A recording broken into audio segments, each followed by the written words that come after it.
Record. Hello, everyone, and welcome to another episode of Spill the Tea. I'm your host, Keisha Savory, and I'm joined by my co-host, Nicole Gurley. Yes, and today's episode, we are talking about finding the money. That's right, not just in Lotto, but or on the street or in your cushions for that matter. We're talking about the real money to get you into school. And we have a very special guest with us today that has definitely helped out tons of students from OCPS. So here he is, Daniel Barkowitz. Daniel, tell us about yourself. Hi, Keisha. Well, thank you for the opportunity to be with you today. My name is Daniel Barkowitz, and I am the Assistant Vice President for Financial Aid and Veterans Affairs at Valencia College here in beautiful Orlando. And I have been with the college a little over 4.5 years, but I've been working in financial aid for about 30 years, lots of my career in New England. And before I made the decision wisely to move down where the weather is better. Yeah. Yep. And so I've worked in a lot of different colleges. So some of my background was at very small, elite private colleges that you've heard of. Like, I was director of financial aid at MIT. I was dean of financial aid at Columbia University. Yeah. I worked at Boston College, spent some time working for loan providers in the education space, servicers, and now I'm here at Valencia, a great place, great school, and happy to join you all and be a partner with you at OCPS. Thank you very much. I mean, MIT and Columbia, yeah, they have nothing on that. It's not a big deal, not a big deal at all. Small schools. Well, Daniel, this show usually is targeted to our students getting ready to graduate and move on to that next step. And of course, when you're moving on to that next step and going to college, you need to know where's the money. So let's start off with something basic so that, the people out there can follow along. It's not so intimidating once they get the foundation. So let's start off with, what is financial aid? So Keisha, great question. The analogy I like to use is, let's say the three of us walked into Walmart and we're all going to buy the same television. Right. So, we all wanted the same LG TV, big size, right? All three of us would pay the same price for that television. Now, Keisha, maybe you are a smart shopper and you have a coupon that gets you a little bit of a discount, but basically we'd all pay the same price roughly, right? And that's the way it works for most things we buy. That is so different for college. College is the only example I can think of where what you pay is what you can afford. Yeah. And the way financial aid works is it's supposed to equalize that for you. So, we don't want a system. None of us want a system where only the wealthy can go to college. That makes no sense. Right. So financial aid is that equalizer. It makes it possible for you to pay what you can, but then lots of other people, like institutions themselves, the federal government, the state government, private foundations, they all pitch in to help make the cost affordable for families. That's the way the program works. Wow. Yeah. And I was reading earlier today that the average cost of attendance for college, four-year college, $25,362 a year. Right.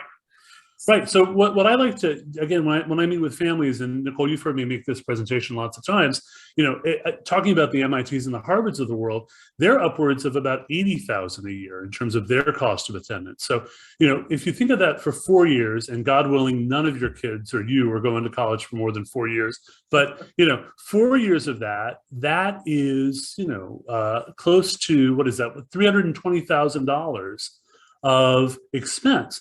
None of us can afford that. That's more than you might buy a house for, right? So, that's why you need to be a smart consumer and spend some time learning about financial aid and realizing don't get turned off by that. Don't think it's too much and give up. The opposite is true. There are lots of places that will help you pay the rest of that cost. So with the cost being so astronomical, what is the best way to find money? So the absolute best way is to apply for financial aid. So I'll start with you want to talk to the college and find out their application process. Make sure you follow what they say to do. The main and most important message is do the FAFSA. The FAFSA, let me define. FAFSA is free application for federal student aid, right? And you do that every year. You apply using that FAFSA every year. Starts October 1 of the year for the next academic year. So if you're a high school senior right now, it opened in October 1, you should be doing the FAFSA right now, get it done. But FAFSA is not the only application. So lots of colleges have other applications they may suggest as well. If they ask, you don't want to turn down money by missing an application. You want to get it done. And in fact, one of the things that lots of families don't know is they think, well, who's the major source of grant? Where am I going to get the most grant from? They think that's from the federal government. That's not true, actually. Private colleges, colleges like mine, public colleges, we're the largest provider of grant funds in the system. So if the college says do something, do it. Do that application, because you don't want to turn down aid before you're even offered it. And the grant money, again, Daniel, is the free money that students do not have to pay back. So That's that's right. like the ideal money, is money that they can get to help them pay for school that they never have to pay back.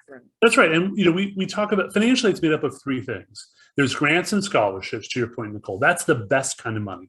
That's the free money, no requirement to pay it back. The second type are loans. And we'll talk about loans. Loans aren't necessarily a bad thing on their own. Too much borrowing could be bad, but it isn't bad on its own. And the third is work study. So often you'll have an opportunity to earn money in a job on campus.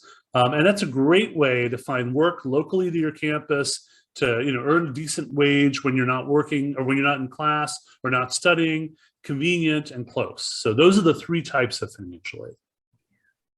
Okay, so saying that, and we're talking about financial aid, we're getting into it, and a lot of kids may start watching this video before they're seniors, and being in a school, sometimes I'd get a ninth grader coming in, or even the eighth grade parent going, when can I start looking for scholarships? When is a good time for them to start? What should the timeline for them be? Now. So the answer is whenever you're ready to start searching for scholarships, it's never too early. Yeah. So let me say a word about that. So scholarships, are a great way to help make the difference for families. Now, I would say, I've read news articles, I'm sure you have too, about the student who got $175,000 a year to go to Harvard. Yeah. Right? That's not going to be everyone. That's not going to be most of us. Right? No. What probably will happen is you might get, if you're lucky, a couple of $1,000s in scholarship, which actually, what is that going to mean? It's going to mean you have to borrow less or work less. That's really what you want. You want to reduce your borrowing and your work amount. So by getting that scholarship, it can be the difference between having to take a loan or not having to take a loan. So when do you start? Start now. And there are a couple of places to begin. One of them is a great free website that I promote called fastweb.com, F-A-S-T, fast, like quick, web.com. They have millions of scholarship providers that are on their page. I mean, lots and lots of scholarships they provide. You create a profile, and the more you tell about yourself, the more refined your list becomes. What I will suggest is some scholarships take a little bit of energy. You got to write an essay. You've got to do a video, or write a song or whatever. Yeah. Those are the ones you want to target, the ones that require a little bit of action, because most people are going to skip right over those. You want to take that time and actually do the work. And one of the things I recommend, Keisha, is that students have a canned essay that they've written already that they can bring forward. And I talk a lot about an acronym I'll call POEM as a way to figure out what to write about. And the letters POEM stand for passion, opportunity, experience, and moment. And let me define that for you. So when you figure out, I need to write an essay, you start with your passion. Keisha, what's something you're passionate about? What do you love to do? Eat. Okay, good. So that's perfect. So when's an opportunity you've had to explore that passion? So maybe it is that you took a course in, chocolate tasting, right? That would be a great course, Daniel. That would be a great course. So then you'd go to O, right? The opportunity. What's the experience? Well, there was one night where you got to try 3 different types of chocolate right next to each other, along with maybe a pairing of milk to go with it, whatever. And then the moment, I might have said an adult beverage, but this is a family. I know, I'm with you. There you go. So what's the moment, right? What is that one moment that you experienced your passion? Write about that moment. That's what funders want to learn about, is how that moment reflects your story. And so, if it's not eating for you, maybe it's sports, or maybe it's theater, or maybe it's science. It doesn't have to be curriculum related, but find that moment, because that's what the funders want to hear from you. Wow, that is great. I I've love never heard that before. I learn Yeah. something new from you all the time. I know, Danielle. right? Poem, P-O-E-M. That's what we're going to start preaching over here in OCPS. Yes, for sure. So then with that though, you're saying like to start now. Is that really like a 9th grade, 10th grader? I know probably 11th grade is a big time to really Right. start. I mean, are there scholarships yeah, that early? You can say on the application on FastWeb what grade you are, and they will find people who are looking now. So some providers are limited to those who are going to school next year or the year before. Others want to partner with you early on. So I'll mention, for example, Take Stock in Children, right? Where Take Stock in Children is a great program that's offered in the state of Florida for students coming from economically disadvantaged backgrounds. They start working with those kids in 8th or 9th grade, and they provide a scholarship at the end of the 12th grade year. If you start looking at that program in 11th or 12th grade, it's too late. Right. So, there are programs, it depends on the program, that recruit early. So you want to, again, think broadly about that. Yeah. Okay, great. So then with these price tags on everything and all this different types of financial aid, should a student still apply to a college that has like the $80,000 sticker on it? Absolutely. And here's why, right? Remember, as we talked about before, it's not about how much the cost is, it's about how much we can pay. So if you're from a family that only can pay $5,000 a year, that $80,000 college is going to provide you the rest of that in financial aid. That will primarily be grants and scholarships. There may be some small loan, and there may be work awards, but again, they'll provide funding to help you bridge that difference. So you should never rule out a school just because of its cost. And you want to make sure that you meet the deadlines. In fact, if you remember nothing else from this video, remember these 4 words: never miss the deadline. Because if you miss the deadline, colleges do run out of money, and they will say, oops, sorry, you missed our deadline. So there's a financial aid deadline and an admissions deadline. You would never think of missing an admissions deadline because in most cases, those colleges are going to say, sorry, you missed it. Right? You should treat the financial aid deadline the same way. Don't miss it because they're going to run out of funding. You want to make sure you meet that deadline. If you do, and you have high need, the college will put a package together for you to help you afford it.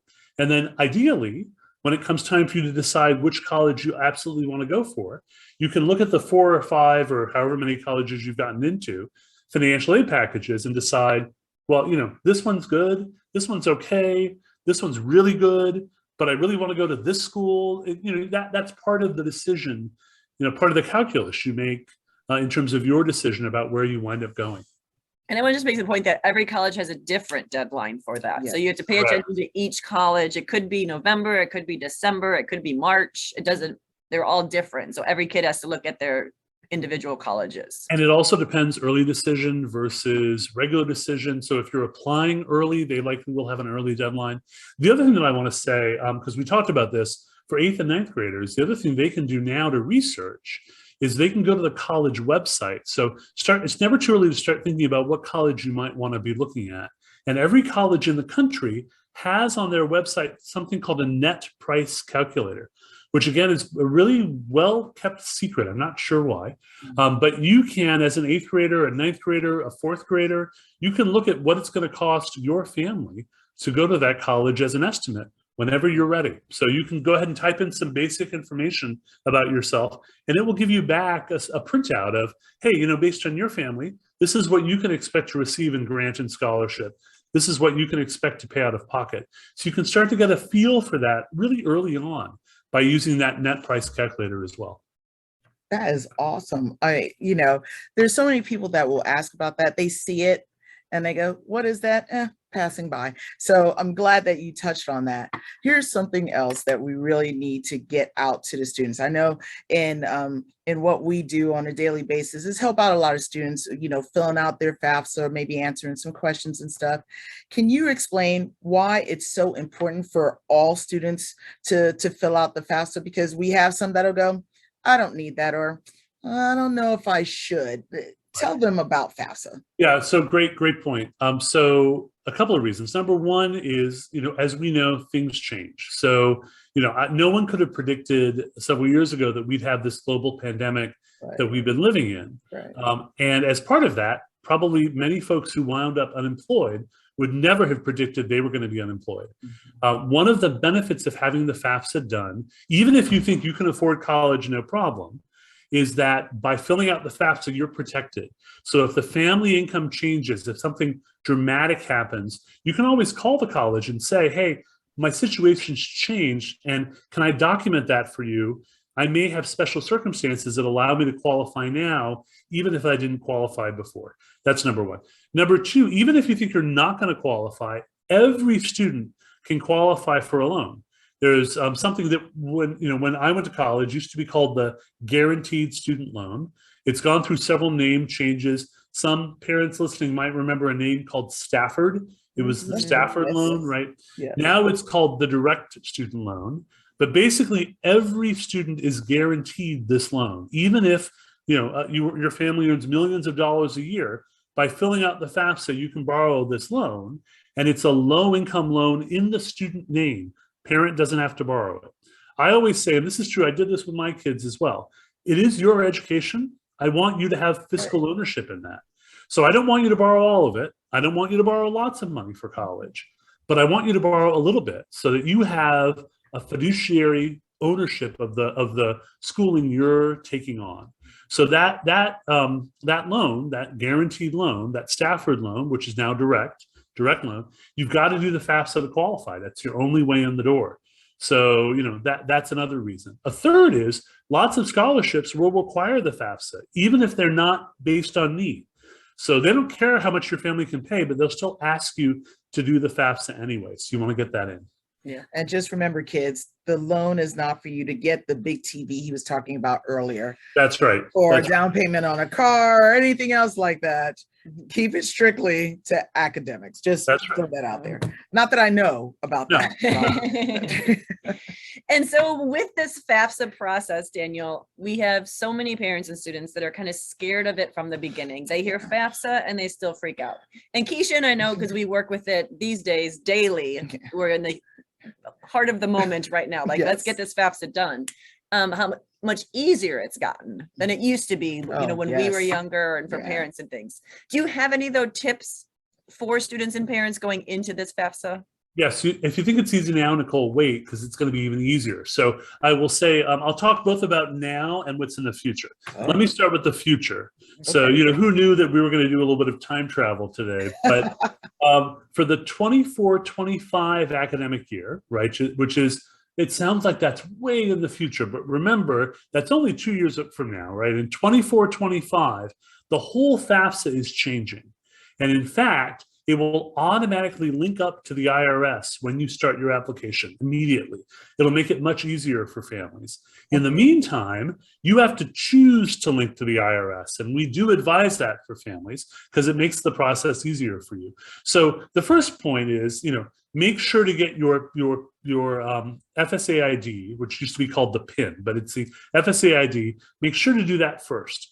That FSA ID is your signature. It's your electronic signature on the application. You need one, and if you're a dependent student, your mom or dad needs one. That sometimes is the most difficult part of the process, frankly, because you got to get your social security number, got to get your date of birth, got to make sure your name's spelled right, especially for families where there may be multiple parts of your last name, like, Gomez Gutierrez. You want to make sure it's all of that name, that it matches what is on your SSN, on your social security card. So there's a match, right? Once you get that match and then you're in the FAFSA, most of the information just can be transferred right over from the IRS, and it can be a pretty simple process. If you have questions, the most important thing is ask. So there are lots of places that will help you. Actually, at Valencia, we offer something called the FAFSA Frenzy, where once a month through this cycle, we have an open day where we have financial aid officers available for you to answer questions, to help you live. And, to your point, I know, Keisha, you and Nicole have done a great job of helping families. So I know OCPS and many of my colleagues and friends at OCPS know how to make the FAFSA work. It's not that complicated, and it's worth the investment, right? If you think about it, even if it takes you an hour or two of your time, you can get $80,000 for that hour or two of time. I would take an hour or two of time to qualify for $80,000 of financial aid. Well, I I'm so glad that you hit on those points because, we are literally chasing kids to come and finish it or even to begin. So thank you for hitting those notes. And here's the funny part. A lot of them won't come to us and ask about the FAFSA, but they're quick to come and go, how do I find scholarships? Where do I go for that? So I know you mentioned FastWeb, which I definitely agree with you is fantastic. Can you give some tips on how to find some scholarships, some other places or, things that they can do to get those? So the other thing people often forget is that scholarships can be offered by their college and university.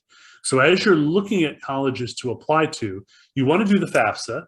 You want to do whatever other financial aid application they require. You also want to find out from the college, do they have scholarships? So I'll give you a Valencia College example. We have a separate foundation at Valencia College that has its own application for scholarships. If you don't do that scholarship application, you'll never qualify.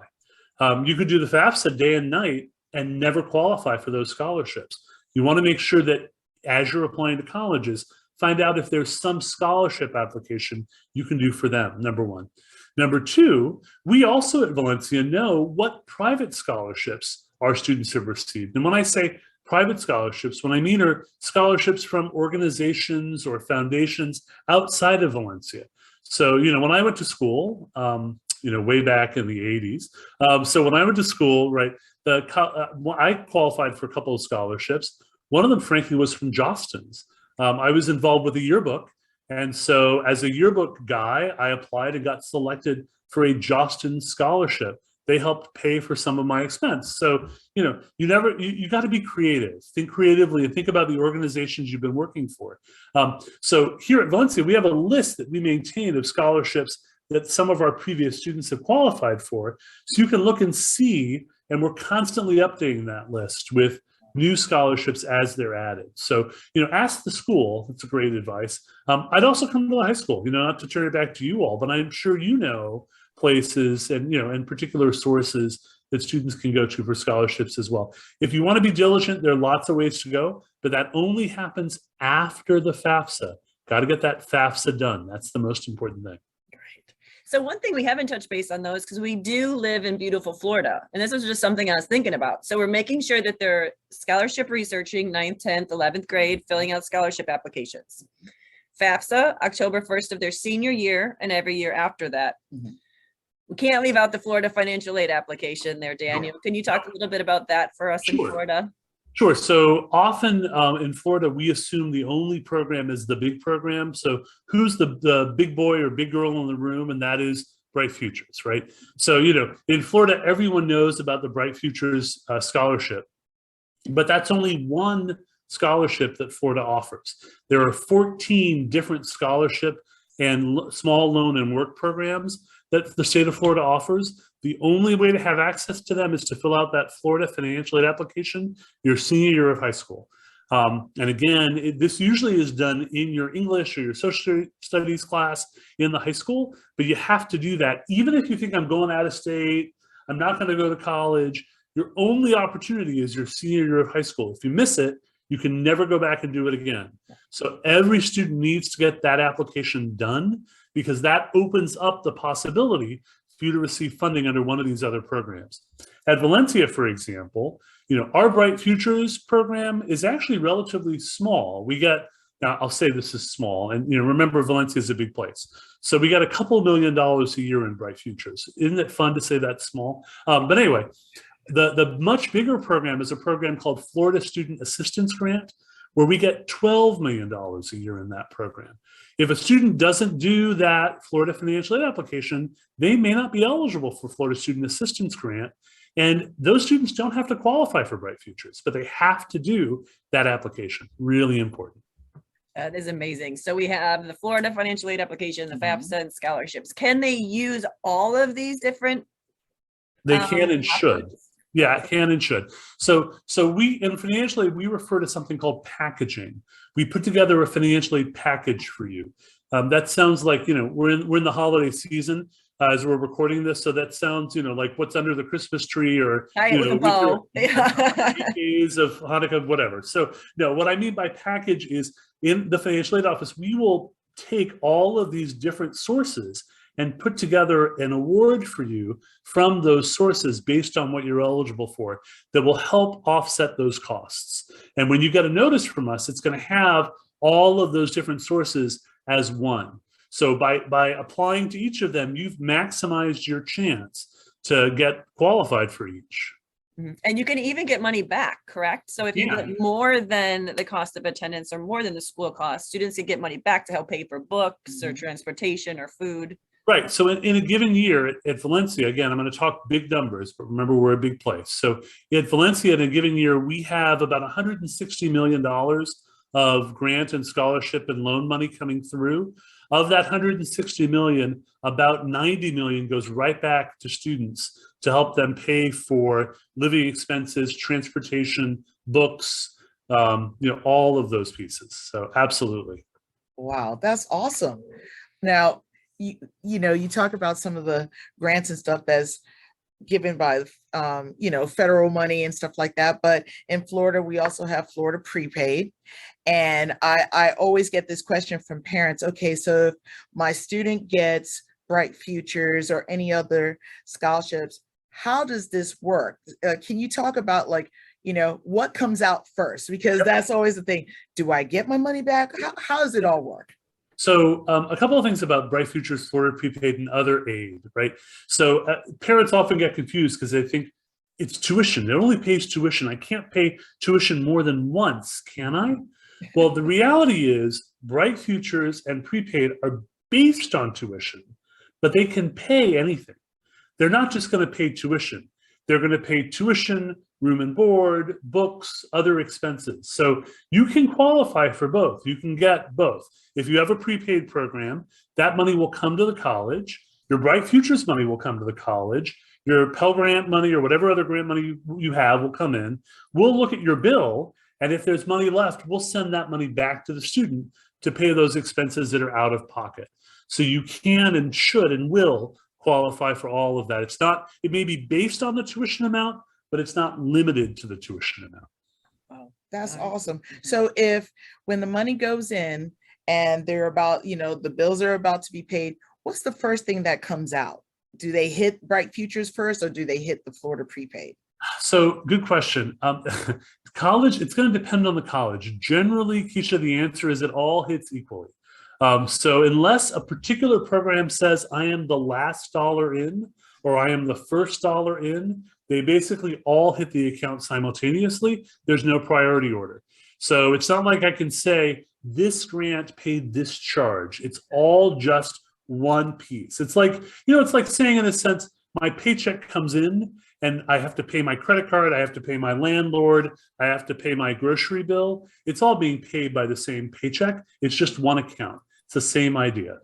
Right. Awesome. So if they fill out all these forms, all of the financial aid they try, and then they still just think that they can't afford the school, are there other options for them, or what kind of advice would you give those families? So the one thing I would say is first start talking with the financial aid office and say, I need some help, right? I can't afford what you're asking me to pay. What are my options? The second is realize that, it's probably, especially as you get to higher cost colleges, it's probably unlikely you're going to be able to pay all the costs they expect you to in that 1 year at one time. So think about this as an investment, right? So college, it's an interesting consumable, right? You take 4 years of education, but you get a lifetime benefit. So you shouldn't expect necessarily to pay it all off in the 4 years that you're taking it. So if you're going off to a more expensive college, you might need to borrow a parent loan, or you might need to think about, using the savings account money you set aside for college now. Or you might want to look at a payment plan where you can put monthly payments down over the course of a year and pay it over 10 months. Or you might have to take some combination of all of that. So I'll share with you, my two kids went to college. I have one at Stetson. I have one who was at Sarah Lawrence and then finished her degree at Columbia. And so with her, we actually had to borrow parent loans because there was no way we could afford the full cost out of pocket. And, we made payments on those loans. I've actually qualified for loan forgiveness, which is another thing we'll talk about. But so I don't have to pay any more on them. But one of the real benefits of that plus loan, which is what we used, is it allowed us to help make the difference in the longer term for our daughter. And so, you may need to put some amount under loans, and that's not a bad thing. But we did pay as much as we could at the time, and then deferred a portion to be able to pay over time. But there's also the option too then of maybe your dream school is very expensive, but then doing maybe 2 years at Valencia first where things are cheaper, still Amen. getting the same classes, great education, starting maybe a little cheaper, and then moving on or transferring to college after that. Absolutely. And let me just say a word while we're talking about loan forgiveness. Let me just say a word about loan forgiveness. This is another little hidden benefit. So if you are looking at a career in public service, right now and that means, by the way, working at any place that is a governmental agency or a school or a nonprofit or a religious organization, after 10 years of working in those organizations, your loans will be forgiven.